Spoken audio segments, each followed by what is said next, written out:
You have no right to enter my property without permission. That's what I should have said the moment Vicky Henderson, the queen of HOA drama, stormed into my lake cabin, lockpicks and clipboard in hand, determined to inspect every inch of the place. But instead, I just sat there, calmly letting her think she'd finally caught me off guard, while on my laptop, the most important video call of my career was unfolding, a call that, ironically, could ruin her life in a way she never imagined. Yeah, this story gets wild fast. Let me back up a sec. I'm Blake Morrison, and 3 years ago, I got chewed up and spit out by another HOA.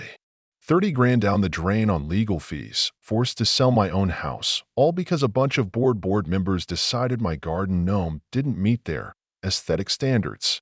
I lost everything, and let me tell you, when you go through something like that, you promise yourself it's never happening again. Next time, I'd be ready. So when I bought my dream lake cabin, I went full on prepper mode. Researched HOA law like I was cramming for the bar exam, talked to lawyers, set up security cameras, turned my little slice of paradise into a legal fortress. Not paranoid, prepared. And it's a good thing, because that's when Vicky Henderson rolled into my life. Picture this. Woman in her early 50s, retired early from her sales director gig because of, you guessed it, her management style, already burned by an HOA herself, now on a mission to take out her frustrations on the rest of us.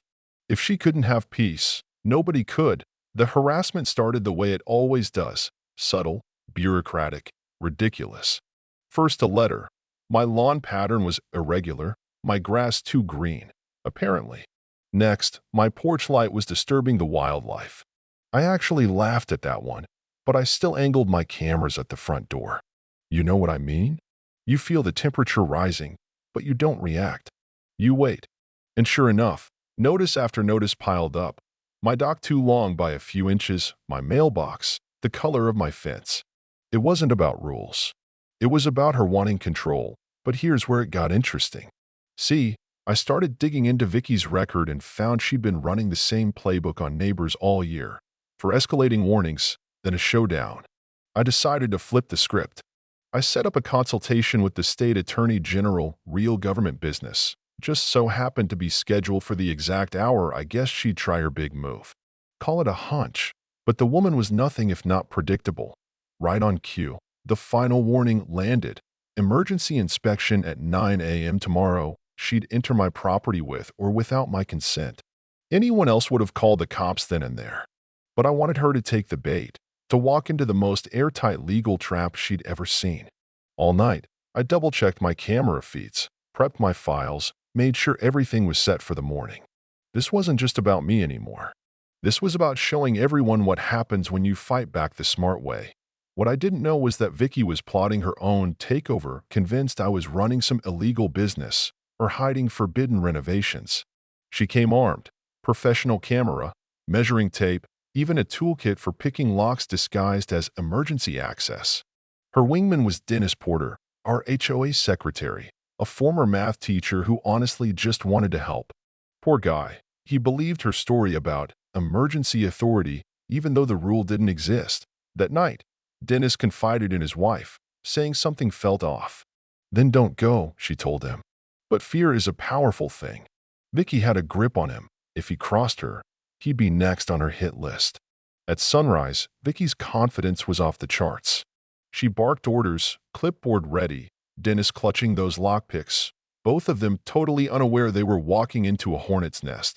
The doorbell echoed through the cabin. First knock, polite, official. Second, more insistent. Third, pure aggression. I didn't budge. Through my security feed, I watched Dennis shift nervously, eyes down. Maybe we should call the police, he mumbled. Vicky cut him off. We're the authority here. Then, with a trembling hand, Dennis picked the lock. That metallic click wasn't just a sound. It was the line between a bad day and a felony. They marched in. Vicky barking about emergency inspection, Dennis filming with the look of a man about to meet his maker. I turned around, totally composed. Miss Henderson, what an unexpected visit. She froze. This wasn't the panic or rage she was expecting. She tried to reclaim control, spouting nonsense about code violations, but her voice shook. I motioned to my laptop. Actually, I'm in the middle of something quite important. Maybe we can reschedule? That just made her angrier. She stomped closer, trying to see my screen, and that's when her face changed. Because on my laptop, as clear as day, was the seal of the State Attorney General's office. In that instant, Vicky's confidence evaporated.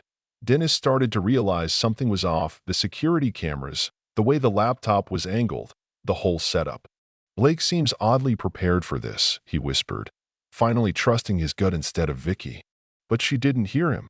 She demanded to know what was on my screen, her voice cracking. I looked her dead in the eye. Government contracts can be sensitive to unauthorized access. Still, she pushed forward. And then, the voice on my laptop, "Mr. Morrison, are you ready to begin our cybersecurity review?" The air went dead. Vicky's jaw dropped. Dennis nearly fainted. That's when the Attorney General herself appeared on the call, voice calm, eyes sharp. "Who are these individuals in your home, and how did they gain access?" I replied, every word precise. "These are uninvited guests who have just conducted an unauthorized entry into my property." The Attorney General asked, "Do they have any legal authority for this inspection?" Vicky couldn't speak. I turned to her. "Miss Henderson, would you care to explain, under what legal statute did you force entry into my home?" She looked like a fish gasping for air. When the Attorney General declared she would document the incident for possible prosecution, the room went silent. I confirmed everything had been recorded. Vicky, panicked, lunged for my laptop. "This is entrapment. You can't record this," she shrieked. But I moved the device away, calmly noting she was now interfering with government business. Dennis put down his tools, whispering, "What have we done?" Vicky kept digging herself deeper, denying everything, but the evidence was undeniable. Police arrived minutes later, greeted not by chaos, but a fully documented crime scene. Video footage, threatening letters, official records, and a very nervous HOA secretary. Vicky was arrested on the spot, breaking and entering, harassment, interfering with government business, the whole neighborhood watching through their windows. Dennis, spared only because he cooperated, agreed to testify about Vicky's manipulation, but it didn't end there. From jail, Vicky orchestrated a smear campaign, accusing me of corruption, faking the Attorney General call, running an illegal business from my home. Social media exploded with rumors. For a moment, I wondered if I'd made a mistake. My neighbors took sides. Even clients called, worried about my reputation. Then Dennis stepped up, finally listening to his wife. At a public meeting, in front of the whole community, he revealed Vicky had forced him to create fake violation reports for months. Blake wasn't her first target.